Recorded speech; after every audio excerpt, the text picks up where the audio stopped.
안녕하세요. 오늘도 함께 묵상하게 나온 여러분을 예수님의 이름으로 사랑하고 축복합니다. 날이 많이 시원해졌습니다. 이 시원함이 또 계속 잘 갔으면 좋겠는데요. 오늘도 이 시원한 날씨 즐기면서 제가 기도로 함께 묵상 시작하겠습니다. 사랑하는 하나님 감사합니다. 오늘 우리에게 또 서늘하고 좋은 날씨 주시고 이렇게 함께 묵상을 할 수 있게 해주셔서 감사합니다. 우리의 힘이 아니라 성령님의 조명과 지혜로 말씀을 잘 깨닫게 하여 주시고 삶으로 살아내려 할 때도 예수님이 거하시는 성전답게 잘 살아낼 수 있는 저희가 되도록 성령님 붙잡아 주시옵소서. 감사하신 예수님 이름으로 기도드렸습니다. 아멘. 오늘은 회개에 응답하시는 주의 인자하심이라는 제목으로 역대하 7장 말씀 듣도록 하겠습니다. 7장 전체를 저희가 듣기 때문에 내용이 좀 많은데요. 내용이 비슷한 새한글은 제외하고 새번역과 메시지 이 두 개로 오늘은 말씀 듣겠습니다. 먼저 새번역입니다. 솔로몬이 기도를 마치니 하늘에서 불이 내려와 번제물과 제물들을 살라버렸고 주님의 영광이 그 성전에 가득 찼다. 주님의 영광이 주님의 성전에 가득 찼으므로 제사장들도 주님의 성전으로 들어갈 수가 없었다. 이렇게 불이 내리는 것과 주님의 영광이 성전에 가득 찬 것을 보고 이스라엘 모든 자손은 돌을 깎아 포장한 광장에 엎드려 경배하며 주님께 감사하여 이르기를 주님은 선하시다. 그 인자하심이 영원하다 하였다. 이렇게 한 다음에 왕과 모든 백성이 주님 앞에 제사를 드렸다. 솔로몬 왕은 소 22,000마리와 양 12만 마리를 제물로 바쳤다. 이와 같이 왕과 모든 백성이 하나님의 성전을 봉헌하였다. 그때 제사장들은 직분에 따라 제각기 자기 자리에 섰고 레위 사람들도 주님을 찬양하는 악기를 잡고 섰다. 이 악기는 다윗 왕이 레위 사람들을 시켜 주님의 인자하심이 영원함을 감사하게 하려고 만든 것이었다. 제사장들이 레위 사람들 맞은편에 서서 나팔을 부는 동안에 온 이스라엘은 서서 있었다. 솔로몬은 자기가 만든 놋제단에 그 많은 번제물과 곡식제물과 기름기를 다 바칠 수가 없어서 주님의 성전 앞들 한가운데를 거룩하게 구별하고 거기에서 번제물과 화목제의 기름기를 드렸다. 그때에 또 솔로몬은 이랫동안 절기를 지켰는데 하맛 어귀에서부터 이집트 접경을 흐르는 강에까지 이르는 넓은 지역에 사는 대단히 큰 회중인 온 이스라엘이 그와 함께 모였다. 첫 일의 동안은 제단을 봉헌하였고 둘째 일의 동안은 절기를 지켰다.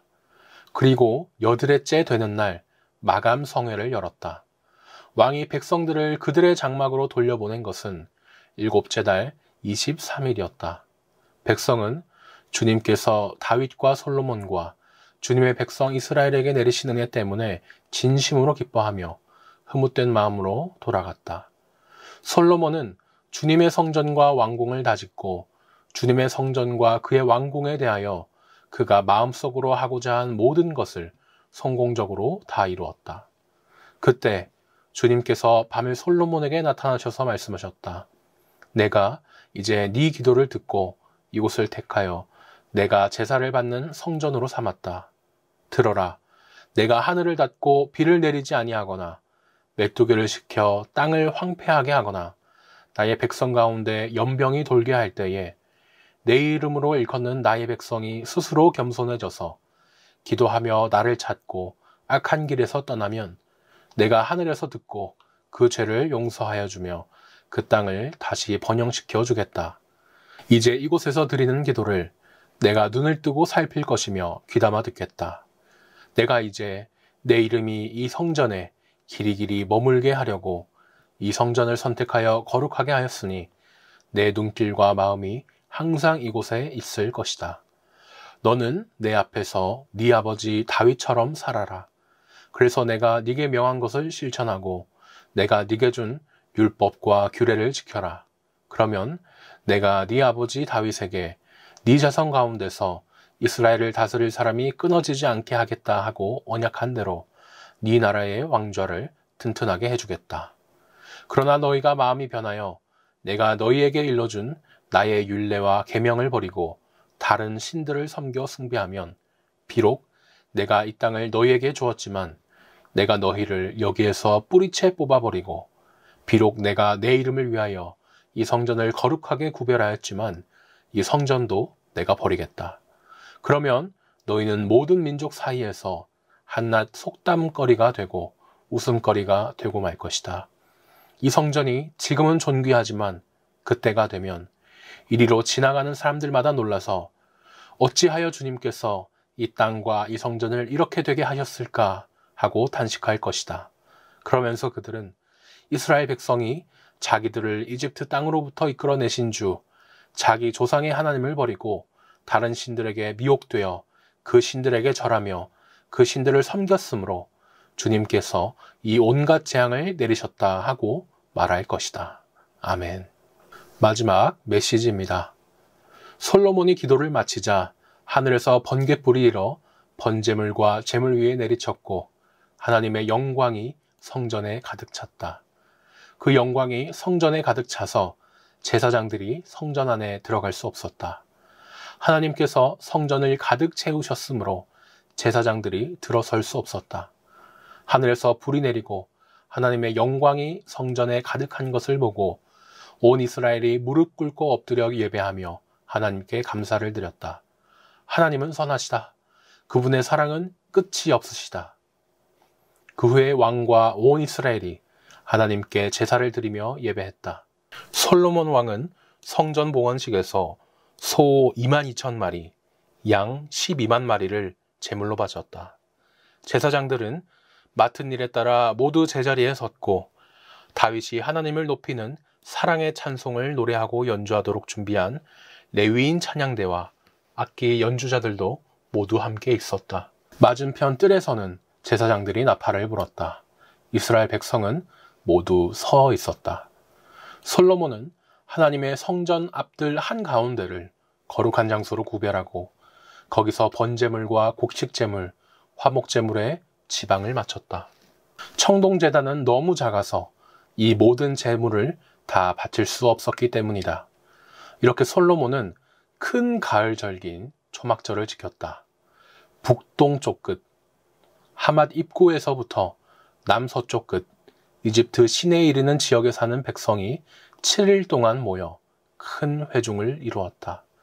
그들은 7일을 계획하여 축제를 시작했다가 7일을 더 늘렸는데 한 주는 제단 봉헌을 위해, 다음 한 주는 절기를 지키기 위해서였다. 축제는 꼬박 2주 동안 계속되었다. 일곱째 달 23일에 솔로몬은 회중을 돌려보냈다.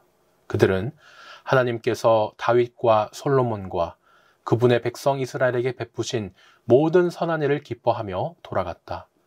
솔로몬은 하나님의 성전과 왕궁을 건축하는 일, 곧 그가 마음먹었던 모든 일을 마쳤다.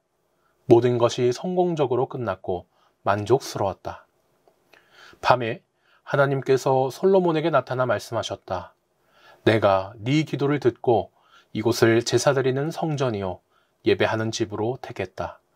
내가 하늘에서 비를 내리지 않거나 메뚜기 떼를 동원해 작물을 먹어치우게 하거나 전염병을 보낼 때에 하나님의 백성이라 불리는 내 백성이 스스로를 낮추고 기도하며 내 임재를 구하고 악한 삶을 버리면 내가 항상 너의 곁에 있을 것이다.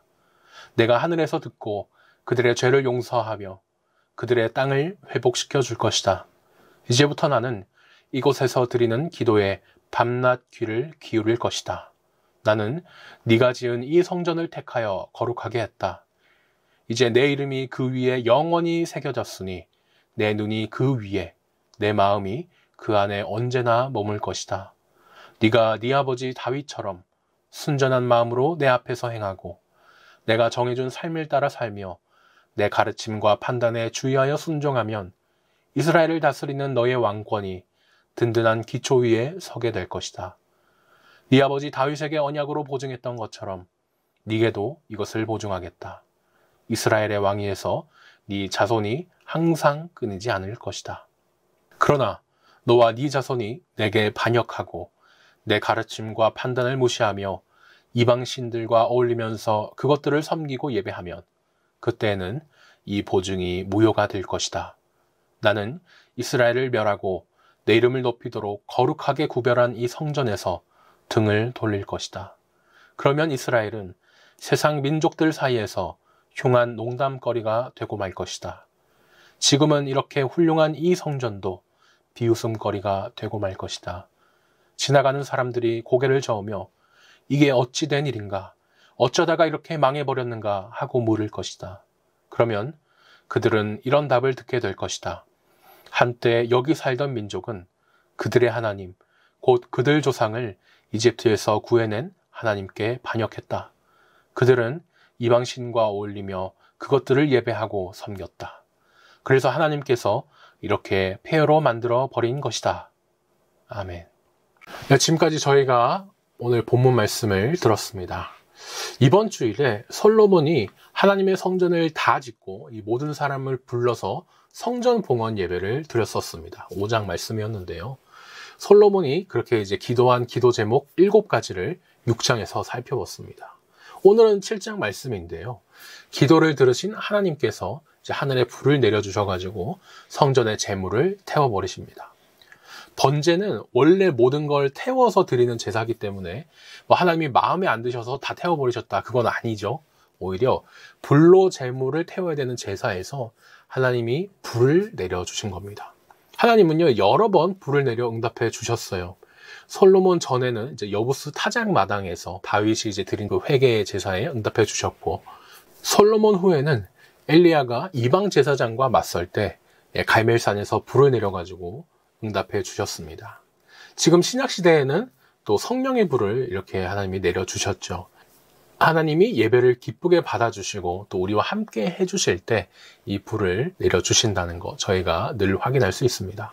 오늘 솔로몬 때도요, 이렇게 불을 내려주시는 것이 중요합니다. 하나님이 이 성전과 예배를 기쁘게 받아주시는구나. 이것을 누구나 알 수 있게 응답해 주신 거잖아요.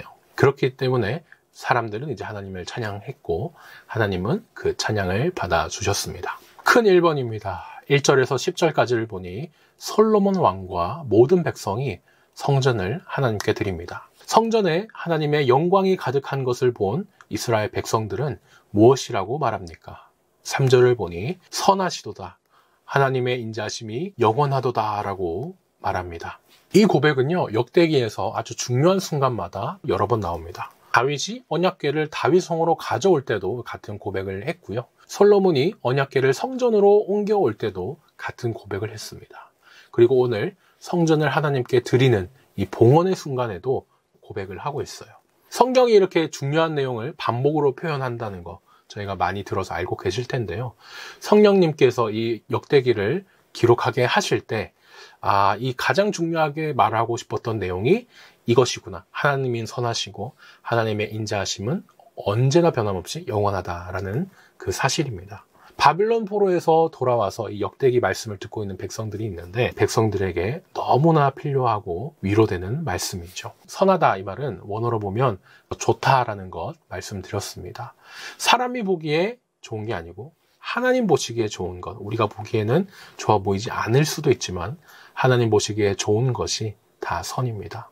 영원이라는 말도요, 끝이 없는 미래가 아니라 과거, 현재, 미래, 이 모든 시간을 초월하는 영원의 의미라고 말씀드렸습니다. 선하심이 영원하다 이 말은 늘 하나님은 좋으셨다 이 말이라고도 하겠죠. 이 역대기를 듣고 있는 오늘 백성들은 지금 이제 자신들이 살던 곳에서 쫓겨나서 포로로 끌려갔었죠. 모든 것을 잃고 포로로 끌려갔다가 지금은 돌아온 사람들입니다. 그런 사람들에게 참 믿기 힘들겠지만 하나님은 언제나 가장 좋은 분이셨습니다. 이 고백을 들려주고 있는 거예요. 하나님은 그렇죠. 포로로 끌려갔을 때나 또 돌아온 지금이나 아무것도 없이 있는 이 지금에도 하나님은 선하시고 늘 인자하심으로 가장 좋은 것을 우리에게 주시는 분이십니다.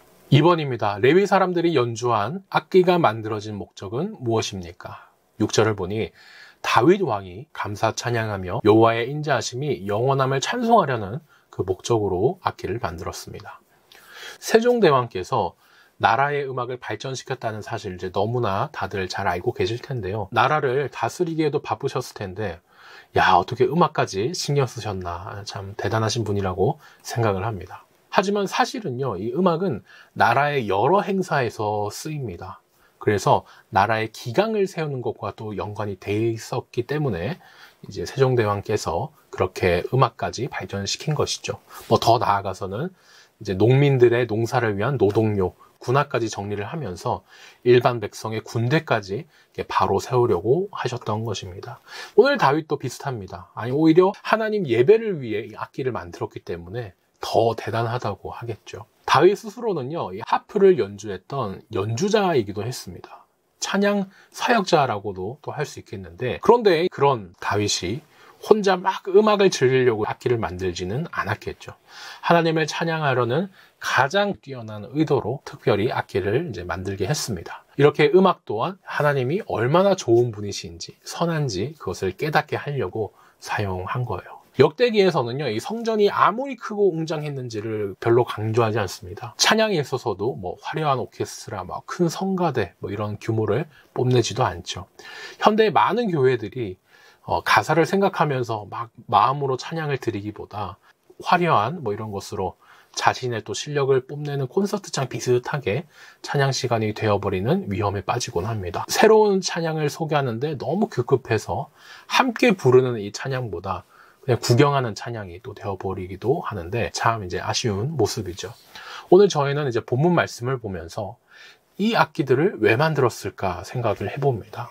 아, 다윗이 얼마나 하나님을 찬양하고 싶어 했는지, 또 하나님을 사랑했는지를 저희가 말씀을 통해 또 알게 됩니다. 3번입니다. 성전 봉헌과 절기가 끝나고 돌아가는 백성의 마음은 어떠합니까? 10절을 보니 하나님께서 다윗과 솔로몬, 이스라엘 백성에게 베푸신 은혜로 말미암아 기뻐하고 또 마음에 즐거워했습니다. 백성들은요, 단순히 성전이 세워진 것만 보고 이렇게 기뻐하지 않았습니다. 야, 저 건물 우리 백성이 지었지만 너무 멋지다. 예, 이 수준이 아니죠. 하나님께서 우리에게 이렇게 은혜를 베풀어 주셨구나. 예, 그 은혜를 기억하면서 즐거워했습니다. 역대하 1장 시작할 때 기억하십니까? 솔로몬이 온 백성과 함께 예배 드리려고 이제 기본 상당에 갔었는데, 역대기는 이렇게 모두가 다 함께 예배 드리고 또 하나님의 은혜를 나눈 것을 중요하게 봅니다. 나 혼자만 은혜 받아야지 이게 아니고 모두와 은혜 나누는 것, 그때 기쁨도 배가 되기 때문이죠. 나눔 1번입니다. 성전을 봉헌하기 위해 모인 사람들은요, 하나님의 인자하심, 사랑, 자비, 은혜 여러 단어로 표현할 수 있는데 이 인자하심을 노래하고 연주해요. 성전을 건축한 기쁨이 정말 얼마나 컸는지 2주간 계속되는 절기 속에서 끊임없이 찬양하고 또 이야기합니다. 오늘 우리도 이렇게 하나님의 선하심 또 인자하심에 대해서 느꼈던 적이 있으십니까? 내가 하나님이 참 좋으신 분이야. 하나님은 늘 좋은 것을 주셨어. 그렇게 선하심을 느끼고 그래도 나를 사랑해 주시네. 인자하심을 느낀 적이 있다면 언제였나 생각해 보시면 좋겠습니다. 큰 2번입니다. 11절에서 22절까지를 보니 하나님이 솔로몬에게 다시 나타나셔서 말씀하십니다. 솔로몬이 지은 건물을 성전으로 삼았다고 하시면서 하나님이 어떤 약속을 하셨습니까? 14절에서 15절을 보니 내 백성이 악한 길에서 떠나 스스로 낮추고 기도하여 내 얼굴을 찾으면 하늘에서 듣고 그들의 죄를 사하고 그들의 땅을 고치리라 하셨고, 성전에서 하는 기도에 눈을 귀를 기울이겠다라고 하였습니다. 제가 주일에 솔로몬의 기도 제목이 7가지를 들었습니다. 그 기도 제목이 이제 연장선과도 같은데요. 오늘 말씀에서 이제 솔로몬이 성전을 이제 드리면서 백성이 죄를 지으면 성전에서 회개하게 해달라고 합니다. 하나님은 오냐? 성전에서 드리는 기도에 내가 귀를 기울이겠다라고 약속을 해주시죠. 역대기를 일단 백성들이 딱 포로 생활을 마치고 돌아온 사람들이었는데 오늘 말씀이 정말 큰 위로와 소망이 되었겠죠. 바벨론의 공격당해서 그 무너졌던 성전을 다시 세웠지만 다시 세웠던 그 수룹바벨 성전이 솔로몬 성전에 비하면은 정말 그 형편없는 모습이었습니다. 그런 가운데 하나님께서 이곳에서 드리는 기도에 내가 눈과 귀를 두겠다라고 약속을 해주시죠. 백성들은 여러분 보십시오. 솔로몬이 그 멋진 건물을 지었을 때도 하나님은 멋지게 완성된 그 건물 자체를 중요하게 여기신 게 아닙니다. 그 안에서 드려졌던 진심 어린 회개기도 또 변화된 모습을 하나님이 더 중요하게 여기시고 그래서 눈과 귀를 두신다고 하셨습니다. 이렇게 역대기를 읽으며 많은 위로를 받고 또 희망을 가졌을 것입니다. 2번입니다. 하나님은 솔로몬에게 무엇을 약속하십니까? 17절에서 18절을 보니 솔로몬이 하나님의 율례와 법규를 지키면 다윗과 언약한 대로 이스라엘의 왕위를 견고하게 하겠다고 약속하셨습니다. 주일날 제가 표를 보여드렸었죠. 역대기와 사무엘 열왕기를 이제 비교하면서 보여드렸던 것이었습니다. 성령님께서는요, 4명을 통해 신약에서 복음서를 쓰게 하셨습니다. 마태, 마가, 누가, 요한. 이 4가지 관점으로 저희가 풍성하게 이 복음서를 느낄 수 있게 또 듣게 하셨어요. 오늘 역대기 9장 말씀도 이렇게 다양한 관점으로 보게 하신 것이 있습니다. 정말 솔로몬의 죄 때문에 이 나라가 북이스라엘, 남유다 둘로 갈라진 것인가? 이 내용에 관해서 역대기와 또 열왕기상 11장에서 말씀하시는 내용이 차이가 있어요. 그 다양한 관점이 있는데 열왕기에서는 이제 솔로몬의 죄 때문에 나라가 반으로 나뉘었다고 그렇게 말씀해 주시지만 역대하에서는 그 내용을 생략합니다.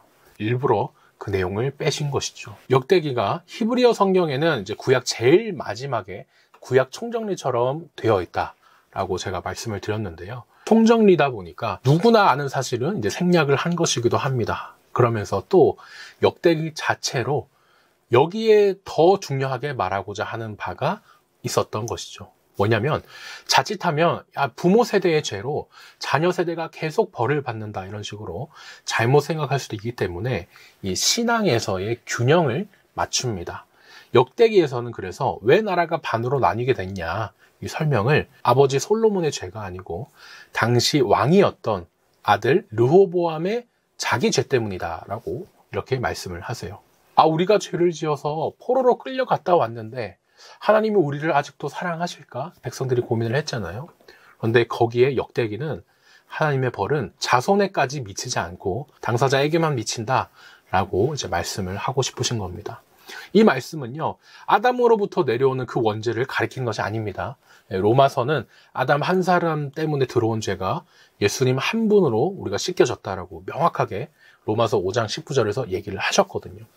오히려 이것은요, 사이비 이단들이 주장하는 가계 저주론을 반박하는 것이라고 하겠습니다. 막 집안에 조상이 농하셨다, 제사를 드려야 되고, 저주를 풀어야 되고, 그런 말로 속이지 않습니까?